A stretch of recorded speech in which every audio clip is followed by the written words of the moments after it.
ৰাম নাৰায়ণ ৰাম। পৃথিৱীত মানুহে বনোৱা ধৰ্ম সংবিধান আৰু ব্যক্তিগত অধিকাৰ নোহোৱাই উচিত। মই ৰাম নাৰায়ণ ৰামৰ প্ৰচাৰ আৰু প্ৰসাৰ ধনৰ বাবে কৰা নাই। মই এইটো দেশত সজাগতা বৃদ্ধি কৰাৰ উদ্দেশ্যে কৰিছোঁ। যিকোনো ব্যক্তি কেৱল 1 টকা দান কৰি সন্তানে দলৰ সৈতে জড়িত হ'ব পাৰে। মই মানুহক কওঁ যে যদি আপুনি আপোনাৰ ভগৱানৰ সৈতে জড়িত আৰু যদি সেই ভগৱানৰ শক্তি আছে তেন্তে দেখুৱাওক, কিয়নো ময়ো ৰাম নাৰায়ণ ৰামৰ জপৰ শক্তি দেখুৱাম। যিজনে মোক পৃথিৱীত পঠাইছে সিজনেই মোৰ প্ৰাণক ল'ব। সেয়ে কোনোবাই মোক মাৰিলে মই নমৰোঁ। মই ধৰ্মলৈ পৃথিৱীত আহিছোঁ। মোৰ শৰীৰেই ধৰ্ম। মই নিজকে পূজা কৰিম। কিদৰে নিজৰ জীৱন চলাব সেয়া মই নিজেই জানো। ধৰ্মৰ বাবে কোন মায়া ধৰি থব? পৃথিৱীৰ মানুহে যদি নিজৰ ধৰ্মক জোৰ কৰি মোৰ ওপৰত থব বিচাৰে তেন্তে মই কি সেয়া মানি ল'ব? যিসকল শিক্ষিত মানুহ আছে, ন্যায়াধীশ, বিজ্ঞানী, ৰাজনৈতিক দলৰ সদস্য, বিধায়ক, মন্ত্ৰী, মই সকলোকে কওঁ যাতে এজন নিজৰ কথা ক'ব পৰা এটা মঞ্চ তৈয়াৰ কৰক।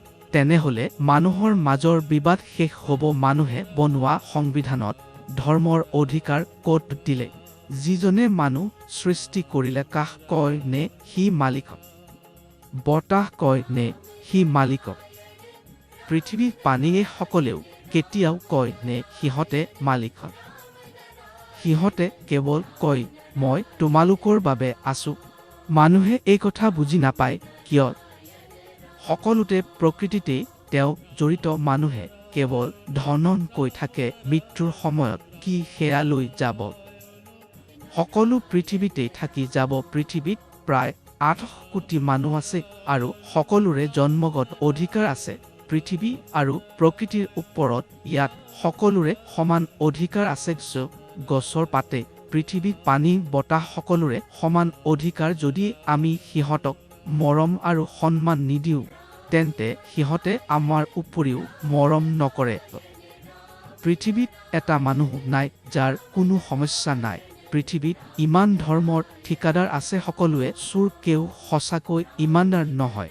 মই চৰকাৰক কওঁ আপোনালোকে কেৱল এটা বছৰ মোক লগ দিয়ক, সকলো ভাল হ'ব। পৃথিৱীত এটা ধৰ্মৰ ঠিকাদাৰো নাথাকিব, কোনো উচ্চ নিম্নতা নাথাকিব, কোনো মালিকানা স্বত্ব নাথাকিব। সকলো দেশ কিয় ধৰ্মৰ পিছত দৌৰিছে? পৃথিৱীত ক'তো ধৰ্ম নাই। মই যেতিয়া বাহিৰলৈ যাওঁ বহু লোক মোক মাৰিবলৈ ধমক দিয়ে। যদি পৃথিৱীৰ পৰা ব্যক্তিগত অধিকাৰ আঁতৰাই দিয়া যায় তেন্তে সকলো সঠিক হ'ব। যি মানুহে বনোৱা ধৰ্ম সেয়া নিজেই আঁতৰি যাব। আমি ধৰ্মলৈ পৃথিৱীত জন্ম লৈছোঁ, তেন্তে পুনৰ পৃথকে ধৰ্মৰ প্ৰয়োজন কিয়? প্ৰকৃতি নিজে সকলোৰে ধৰ্ম। সকলোৰে প্ৰকৃতিক ধৰ্মৰ সৈতে সংযোগ হোৱাটো উচিত।